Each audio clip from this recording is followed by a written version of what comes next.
সাবেক বিচারপতি মোহাম্মদ ফজলুল করিম মারা গেছেন। ইন্না লিল্লাহি ওয়া ইন্না ইলাইহি রাজিউন।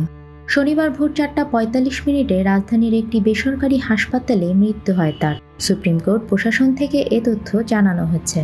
প্রয়াত বিচারপতি ফজলুল করিমের জানাজা দুপুর ১:৩০টায় সুপ্রিম কোর্টের ইনার গার্ডেনে অনুষ্ঠিত হবে।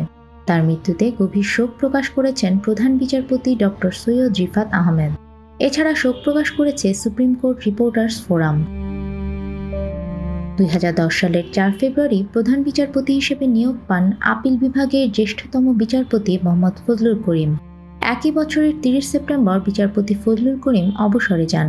বিচারপতি ফজলুল করিম ১৯৪৩ সালের ৩০ সেপ্টেম্বর চট্টগ্রামের পটিয়া উপজেলার সুচক্রদণ্ডী গ্রামে জন্মগ্রহণ করেন। তার বাবার নাম আহমেদ কবির। তিনি আব্দুল করিম সাহিত্য বিশারদের বংশধর। ফজলুল করিম ১৯৫৮ সালে পটিয়ার কাজেম আলী হাই স্কুল থেকে ম্যাট্রিকুলেশন এবং ১৯৬০ সালে চট্টগ্রাম কলেজ থেকে বিএ পাশ করেন। এরপর তিনি ১৯৬২ সালে ঢাকা বিশ্ববিদ্যালয় থেকে এলএলবি ডিগ্রি নেয়ার পর ১৯৬৯ সালে লন্ডনের লিঙ্কনস ইন থেকে বার অ্যাট ল হন। বিচারপতি করিম ১৯৮২ থেকে ১৯৮৪ সাল পর্যন্ত সুপ্রিম কোর্ট বার অ্যাসোসিয়েশনের সাধারণ সম্পাদক এবং ১৯৯২ সালে বাংলাদেশ বার কাউন্সিলের সদস্য ছিলেন। ১৯৯২ সালের ১ নভেম্বর তিনি হাইকোর্টের অস্থায়ী বিচারপতি হিসেবে শপথ নেন। ২ বছর পর স্থায়ী হন তিনি। ২০০১ সালের ১৫ মে তিনি আপিল বিভাগে যোগ দেন। নিউজ ডেস্ক, আমাদের সময়।